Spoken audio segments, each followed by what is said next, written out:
I was born in Yaoundé, in Cameroon. And yes, I grew up there until the age of 11. And we moved to Lyon in France. Yeah. To me, it wasn't only one, two. Both my parents, my dad and my mom, they brought a certain equilibrium to myself. So I think looking at them, I've always wanted to find a man that will have the quality of my father. Actually, I would say because I did French studies. So in high school, I studied literature and mathematics. So I did from second to terminal, which is the end of the high school before the baccalaureate. I did French literature and mathematics, but this is a softer mathematics, not like scientists. And yes, those two. Mm-hmm.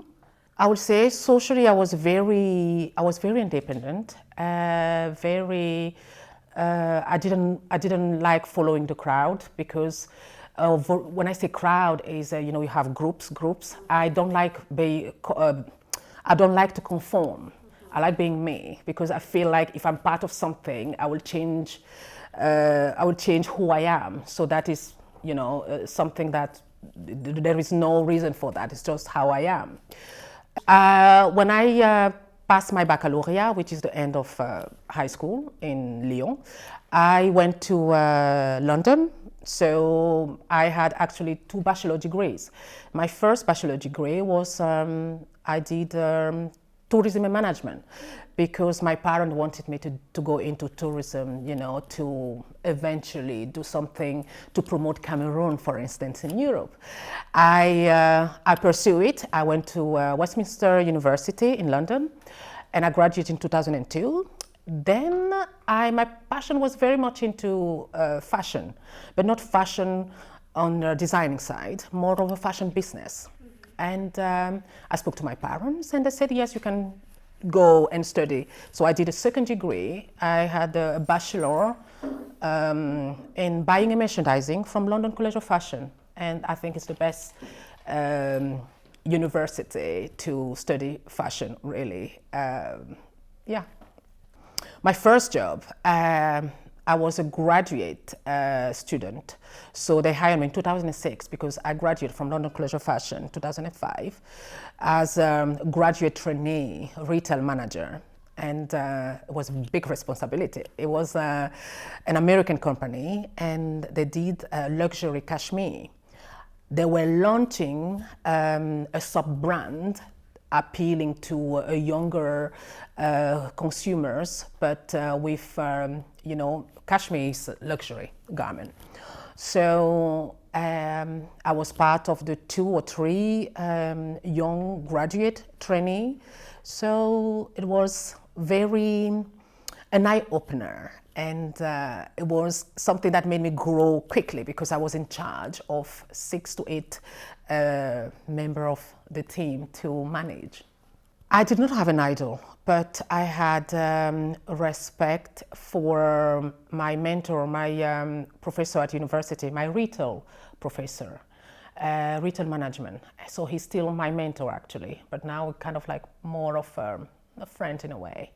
So he gave me advice, a big insight of what the fashion industry can be, how tough it is and how futile and very unforgiving. You can be the best today and forgotten tomorrow. I was a child, so I didn't really have any, it was, I didn't see the difference because I came from a fairly good background. So it was a happy period until now. My greatest fear in life in general, not only here, is not to be able to leave a legacy for a proper legacy that will actually represent me. Which means if I touch wood, if I just die now, so I will not have time to complete that, what I want to do. So I want to be able to through people I meet in everyday life, or when I do my charity work or my professional work, or my child, my husband, to leave something that they can identify as this is Sidonie, not only my name, that it could be a word or a say, they will associate that to me.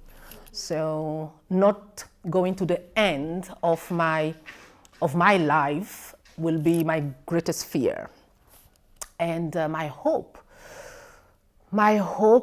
is that I believe the world could be a better place, meaning we all have to accept each other as human being, because we are not equal. And my father used to say that, look at the fingers of your hand, they are different level, different height. This is how the society works.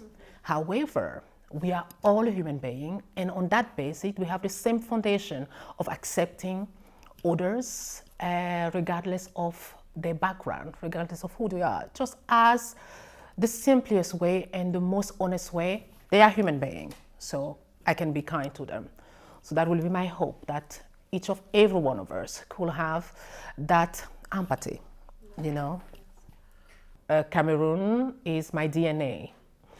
London is my home. And now that I'm in Athens, Athens is my current home. Current home meaning, because of my Greek connection, I wouldn't have chosen to come to Greece if my husband hasn't been Greek, and if it hasn't been for his new project to work here. So I'm very much a Londoner. And my dad says something to me which I like quoting these days, and he said, do not ever let anybody be the dictator of your life, and don't be a spectator of your life. You have to be a participant in your life. No matter what you do, it has to come from you. And I'm lucky, until now, I have been, making the choices for me. Well, I came to Greece because of my husband's work. Otherwise, we wouldn't have come. We came by choice. It's a work thing, and as a family, we decided to come. And I think Greece is going to be for us maybe the next, because this project is going to be for a while. And so Greece really, to me, isn't foreign. It is a place that I have reference to, so I really can navigate, and I have recognition of where I go. In addition to that, I work with Greek designers. So it has been when I started my showroom in London, I wanted to work with a country that naturally is an associate with fashion. So, I do the PR, the marketing. The most difficult part, without a doubt, is the fact that I stand out from the crowd. I've lost the sense of being anonymous. In London, you are anonymous. You have so many people who looks like you, so many different ethnicities, so you just go by being unnoticed. That's fantastic. So in here, I discover on the other side of how London actually is a unique bubble place. And you think we tend to actually not realize how the world is totally different, and every country is totally different. So Athens had made me, this has been a challenge to walk somewhere. I can have a coffee by myself the way I do in London, go somewhere by myself, and and having this attention on me, the visual. Sometimes the positive attention, sometimes it's curiosity, sometimes a bit of, you can say, animosity. And so yes, I think it is an adjustment for me. I think the language, which I knew it from the past 12 years that I've been with my Greek husband, but And again, it is the fact that I don't see many people who look like me when I go to places, or I go to a restaurant, I go at the bank, I go, to everyday places. Like I will go to KEP the other time, and I have to go with the accountant to play the chaperone because I don't speak Greek to that level to enable me to, to do things by myself. So I feel a little bit, it is an handicap for me. I feel like I'm not this very independent Londoner woman, accomplished entrepreneur I am. So in here, although there are people who speak English and all my circle of friends or businesses speaks English, but going to public places, administration mostly, it makes me really feel, incapacitated in a way. So yes, it comes with the territory, I think. It's the main language, so I don't know. I don't think I have had a big challenge. Maybe when I have my child, but it's not going to be a big challenge. It was an adjustment because nobody tells you how your life is going to change as soon as you're a parent.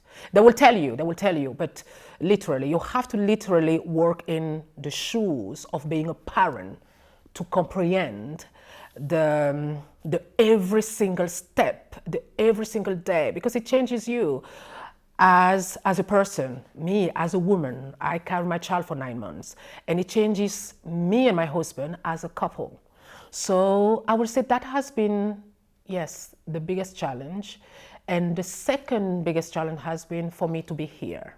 I think it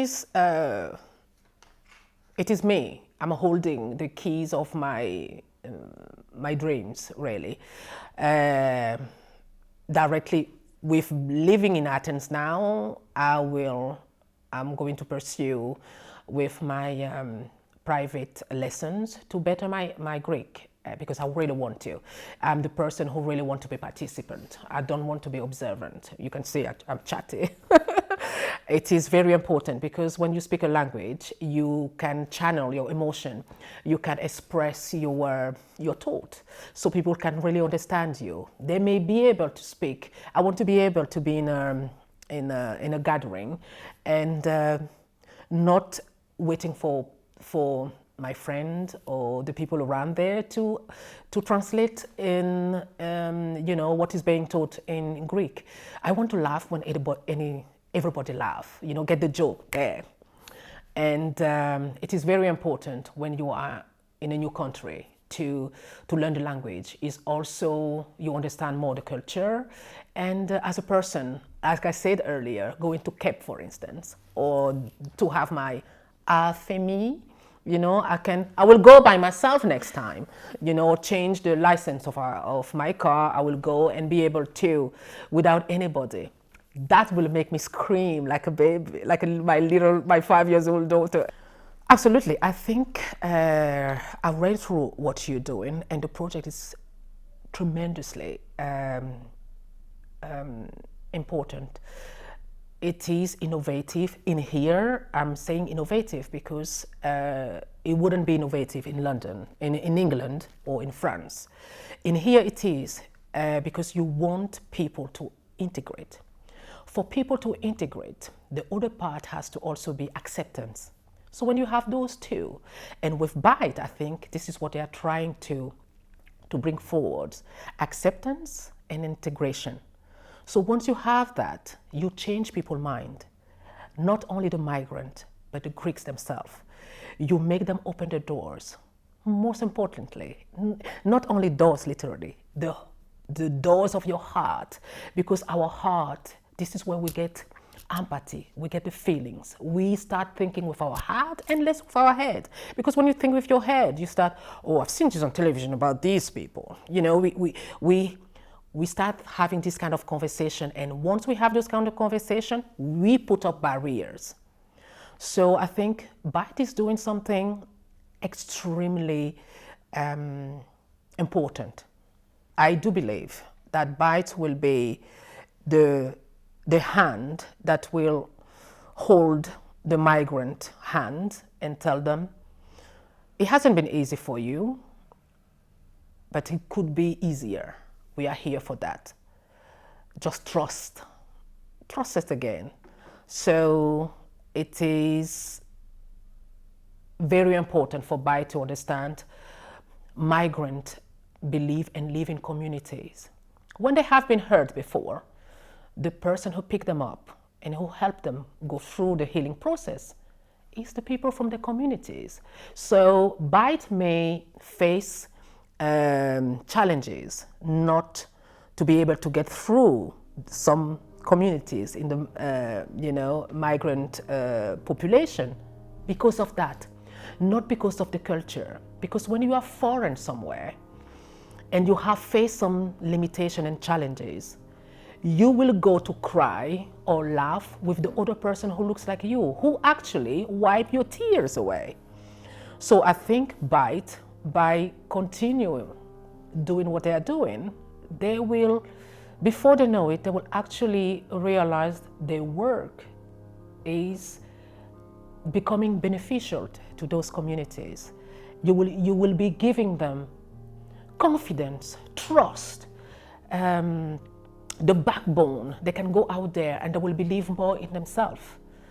And yes, I think I answered your question. I am here, I am willing to, and I will be patient and to work and to help those, and come and inspire those girls. And with my profession expertise, and by doing so, I think we will give people more hope.